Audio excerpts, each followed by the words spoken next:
ओम शांति। 1 जनवरी 2024। सभी भाई बहनों को नववर्ष की बहुत बहुत बधाई हो, शुभकामनाएं। Happy new year. बाबा के महावाक्य। मीठे बच्चे, तुम राज ऋषि हो। तुम्हें राजाई प्राप्त करने के लिए पुरुषार्थ करना है।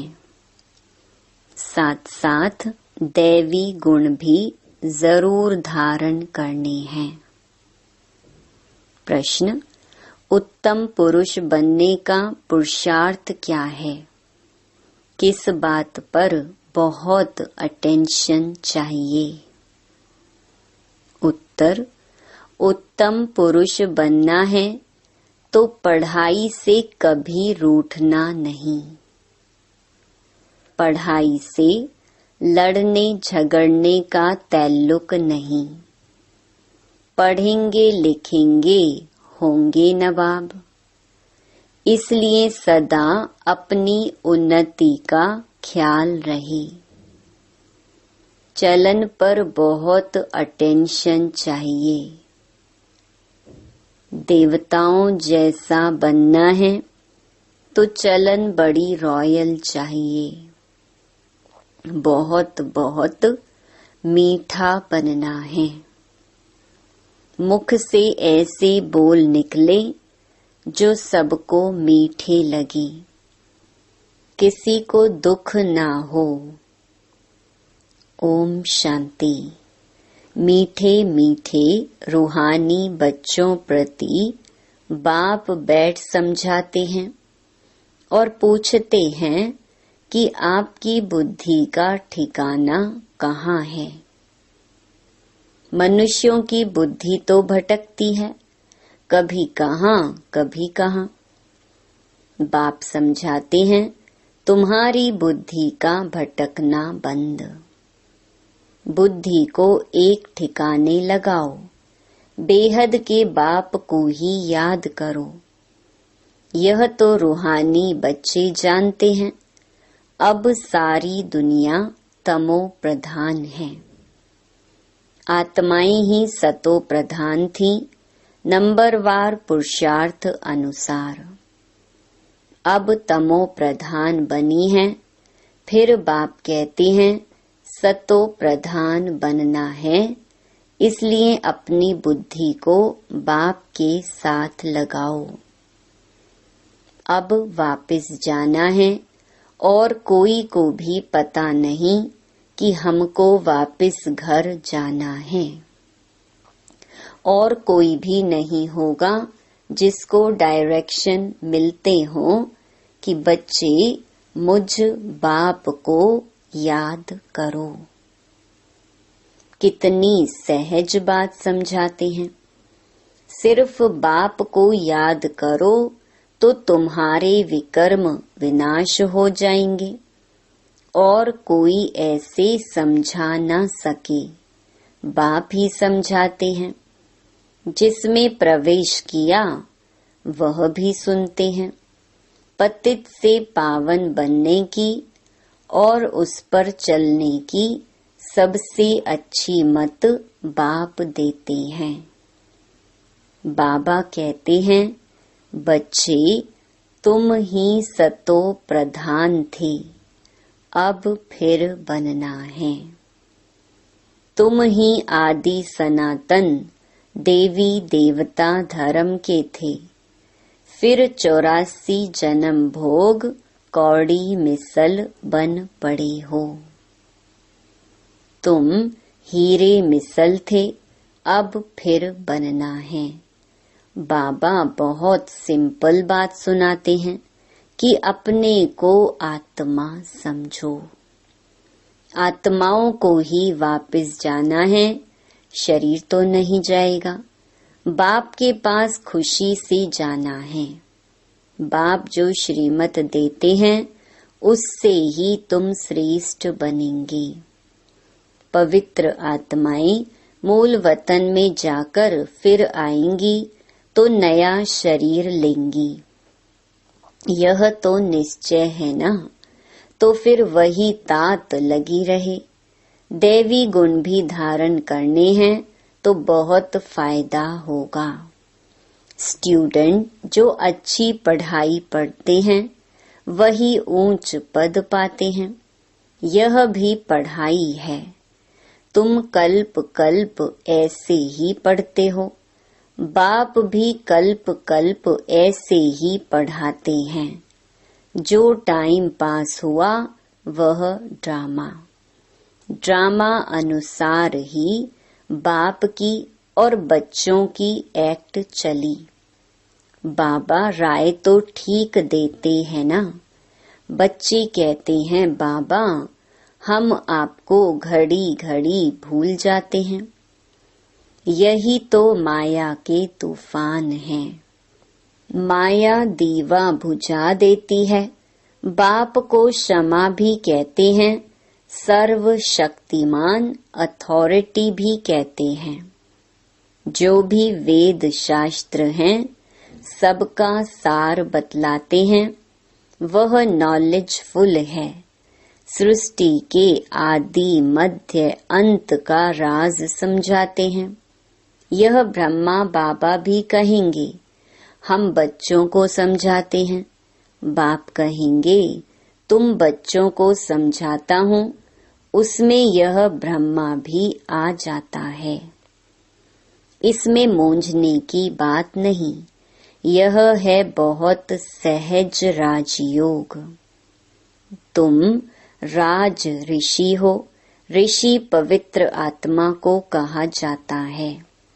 तुम्हारे जैसा ऋषि तो कोई हो न सके। आत्मा को ही ऋषि कहा जाता है। शरीर को नहीं कहेंगे। आत्मा है ऋषि, राज ऋषि। राज्य कहाँ से लेते हैं? बाप से। तो तुम बच्चों को कितनी खुशी रहनी चाहिए। हम शिव बाबा से राज्य भाग्य ले रहे हैं। बाप ने स्मृति दिलाई है तुम विश्व के मालिक थे। फिर पुनर्जन्म लेते लेते नीचे उतरते आए हो।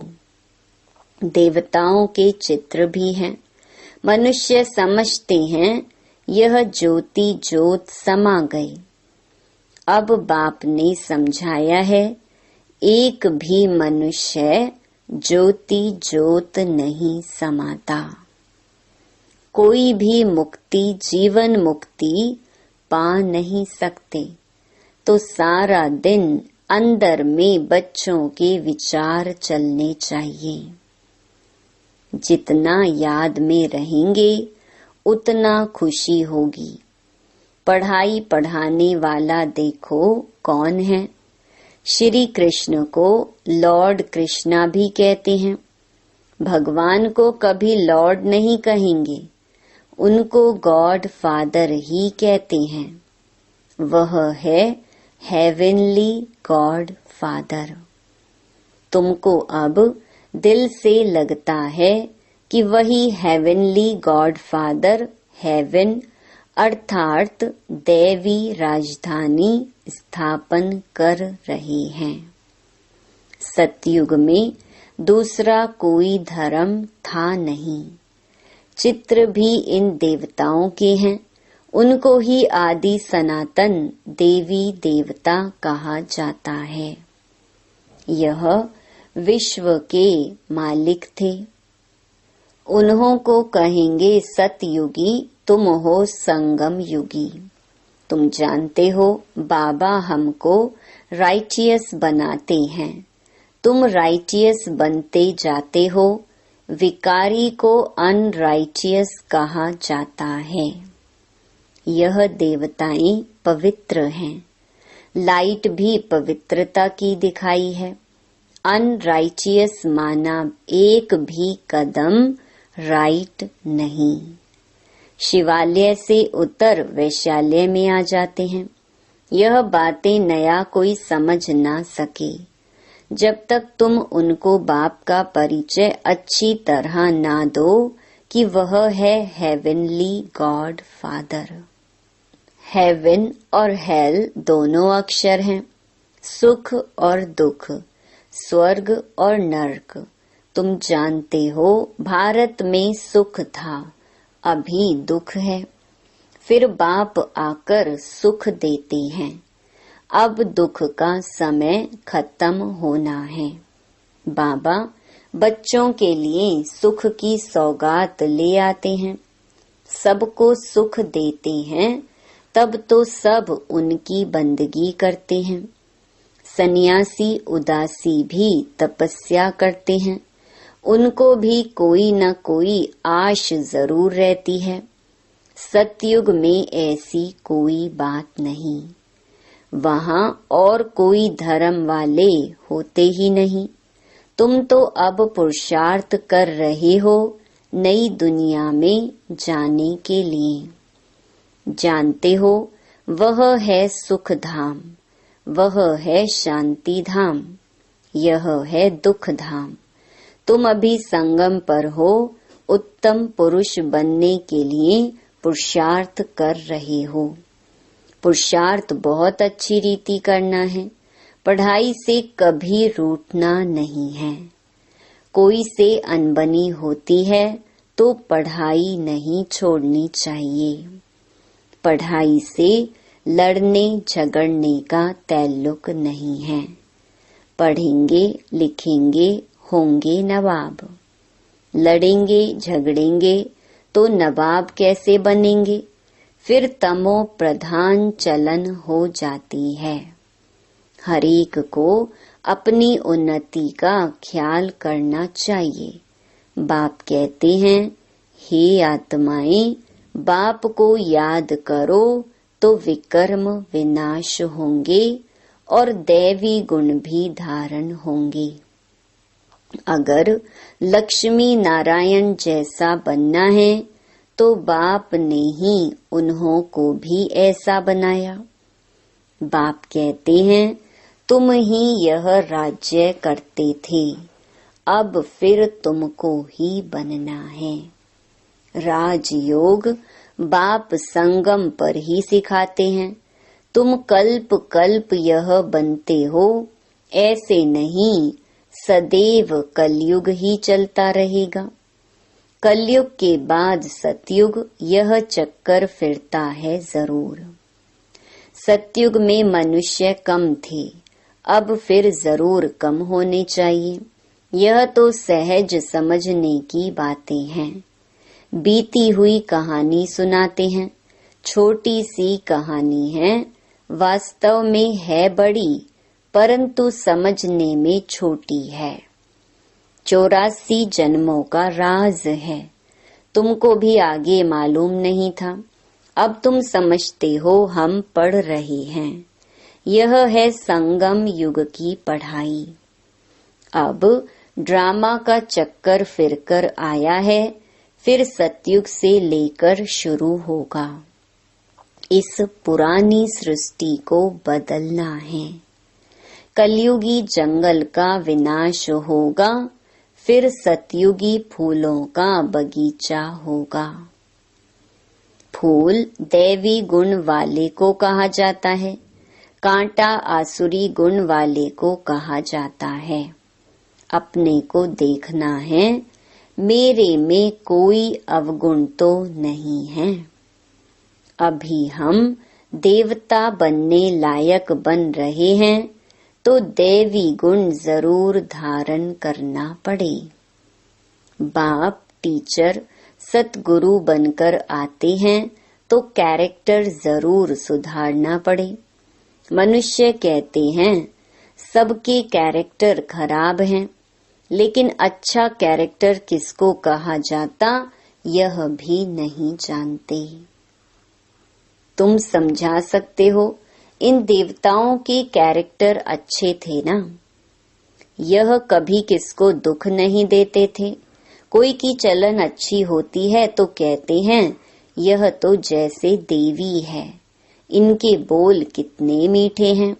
बाप कहते हैं तुमको देवता बनाता हूँ तो तुमको बहुत मीठा बनना पड़े। दैवी गुण धारण करने हैं। जो जैसा है वैसा ही बनाएंगे। तुम सबको टीचर बनना है, टीचर के बच्चे टीचर। तुम पांडव सेना हो ना, पंडों का काम है सबको रास्ता बताना। दैवी गुण धारण करने हैं, गृहस्थ व्यवहार में भी रहना है। घर में भी सर्विस कर सकते हो, जो आएंगे टीच करते रहेंगे, पढ़ाते रहेंगे। ऐसे बहुत हैं जो अपने पास गीता पाठशाला खोल बहुतों की सर्विस करते रहते हैं। ऐसे नहीं कि यहाँ आकर बैठना है। कन्याओं के लिए तो बहुत सहज है, मास 2 चक्कर लगाया फिर गए घर। घर का संन्यास तो नहीं करना है। तुमको घर से बुलावा आता है तो जाते हो, तुमको मना नहीं है। इसमें कोई घाटे की कमी की बात नहीं है, और भी उमंग आएगा। हम भी अभी होशियार हुए हैं, घर वालों को भी आप समान बनाकर साथ ले जाएंगे। ऐसे बहुत हैं जो घर में रहकर भी सर्विस करते हैं तो होशियार हो जाते हैं। बाप मुख्य बात समझाते हैं कि अपने को आत्मा समझो और मुझ बाप को याद करो। अपनी उन्नति करनी है। घर में रहने वालों की यहाँ रहने वालों से भी अच्छी उन्नति हो सकती है। तुमको कभी मना नहीं की जाती है कि घर में नहीं जाओ। उन्हों का भी कल्याण करना है। जिनको कल्याण करने की आदत पड़ जाती है वह रह नहीं सकते। ज्ञान और योग पूरा है तो कोई भी बेइज्जती नहीं कर सकते। योग नहीं है तो माया भी थप्पड़ लगाती है। तो घर गृहस्थ में रह कमल फूल समान पवित्र जरूर बनना है। बाबा तो फ्रीडम देते हैं, भल घर में भी रहो। सब यहाँ आकर कैसे रहेंगे? जितने आते हैं उन्हों के लिए उतने मकान आदि बनाने पड़ते हैं। कल्प पहले जो कुछ हुआ है वह रिपीट होता रहेगा। बच्चे भी वृद्धि को पाते रहेंगे। ड्रामा बिगर कुछ होने का नहीं है। यह जो लड़ाइयाँ आदि लगती हैं, इतने मनुष्य आदि मरते हैं, यह सब ड्रामा में नूंद है। जो पास्ट हुआ वह फिर रिपीट होगा। जो कल्प कल्प समझाया है वही अब भी समझाऊंगा। मनुष्य भल क्या भी विचार करे, मैं तो वही पार्ट बजाऊंगा जो मेरा नुंधा हुआ है। ड्रामा में कम जास्ती हो नहीं सकता। जो कल्प पहले पढ़े थे वही पढ़ेंगे। हरेक की चलन से साक्षात्कार भी होता रहता है।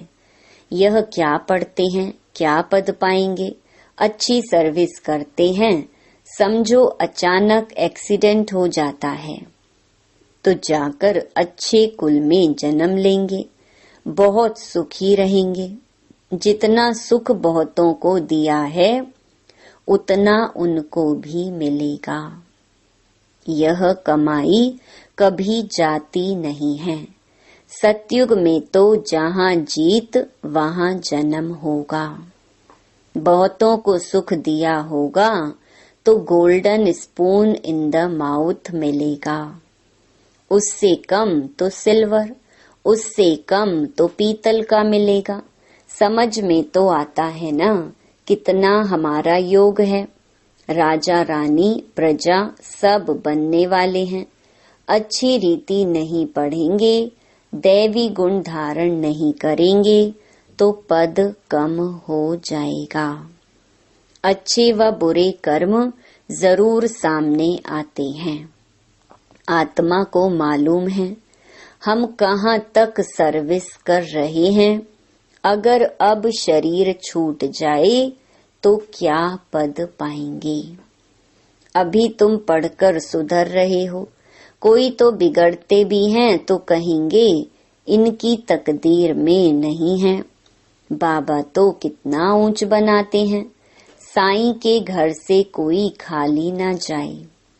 अभी साईं तुम्हारे सम्मुख है, कोई को तुम 2 अक्षर भी सुनाओ, वह भी प्रजा में आएंगे जरूर। देवी देवता धर्म वाले अब तक आते रहते हैं, परंतु अब पतित होने कारण अपने को हिंदू कहलाते हैं। तुम्हारी बुद्धि में यह ज्ञान ऐसे है जैसे बाबा के पास है। बाप ज्ञान का सागर है। बतलाते हैं यह हिस्ट्री ज्योग्राफी कैसे रिपीट होती है।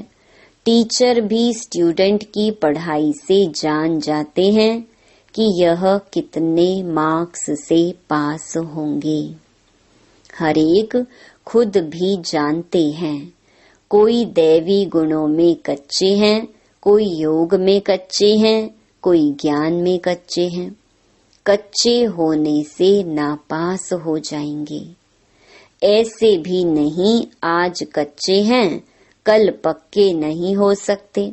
गैलप करते रहेंगे। खुद भी फील करते हैं हम जहां तहां से फेल हो आते हैं। फलाने हमसे होशियार हैं, सीख कर होशियार भी हो सकते हैं। अगर देह अभिमान होगा तो फिर क्या सीख सकेंगे। मैं आत्मा हूँ यह तो एकदम पक्का कर दो। बाप ने स्मृति दिलाई है। बाप कहते हैं मुझे याद करो तो विकर्म विनाश होंगे। फिर दैवी गुण धारण होंगे। अपनी नब्ज देखनी है कि मैं कहाँ तक लायक बना हूँ। तुम अभी सृष्टि के आदि मध्य अंत का ज्ञान ले रहे हो।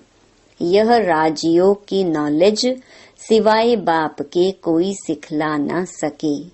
बच्चे सीखते जाते हैं। बच्चे पूछते हैं हमारे कुल के ब्राह्मण कितने हैं। यह पूरा पता कैसे पड़े। आते जाते रहते हैं। अभी नए नए भी निकलते रहते हैं। अच्छा मीठे मीठे सिकिलधे बच्चों प्रति मात पिता बाप दादा का याद प्यार और गुड मॉर्निंग।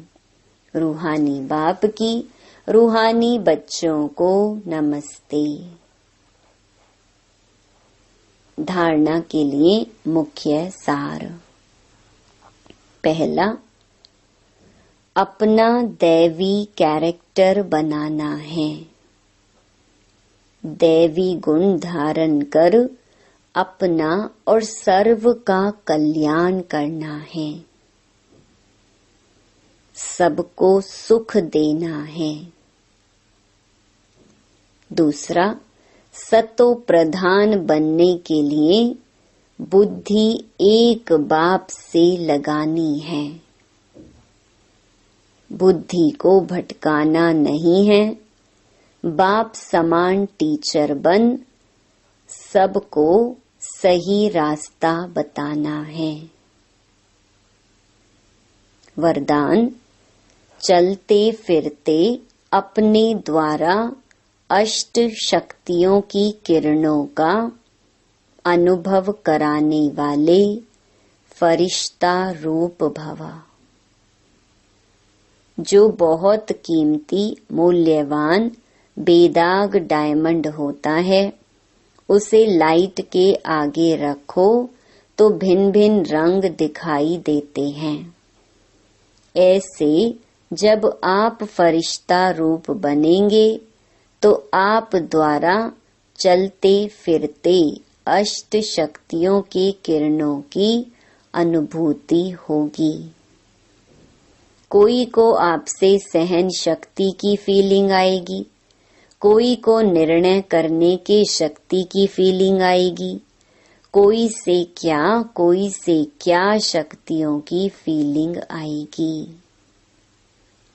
स्लोगन, प्रत्यक्ष प्रमाण वह है जिसका हर कर्म सर्व को प्रेरणा देने वाला है।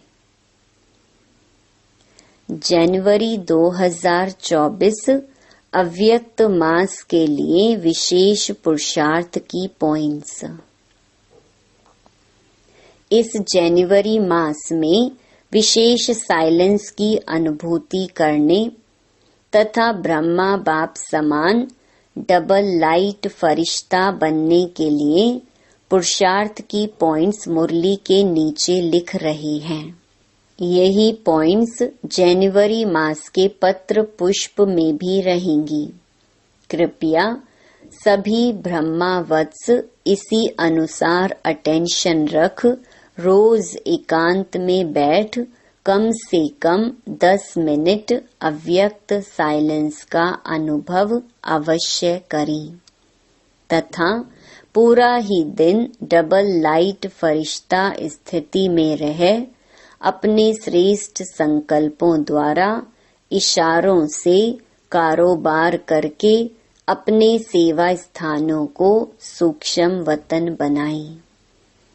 बीच बीच में आपस में मिलकर इन पॉइंट्स पर गहरी रूह रिहान करते हुए अनुभवों की लेन देन भी करें। हम सबकी यह डबल लाइट स्थिति तथा साइलेंस की गहरी अनुभूति ही परमात्म प्रत्यक्षता के निमित्त बनेगी। अव्यक्ति साइलेंस द्वारा डबल लाइट फरिश्ता स्थिति का अनुभव करो। संगम युग की विशेष शक्ति साइलेंस की शक्ति है। साइलेंस में रहने से डबल लाइट फरिश्ता स्थिति सहज बन जाती है। इस स्थिति में कोई भी कार्य का बोझ नहीं रहता। इसके लिए कर्म करते बीच बीच में निराकारी और फरिश्ता स्वरूप की ड्रिल करते रहो। जैसे ब्रह्मा बाप को साकार रूप में देखा, सदा डबल लाइट रहे। साइलेंस की स्थिति द्वारा सेकंड में बच्चों को नजर से निहाल किया। ऐसे फॉलो फादर करो तो सहज ही बाप समान बन जाएंगे। ओम शांति।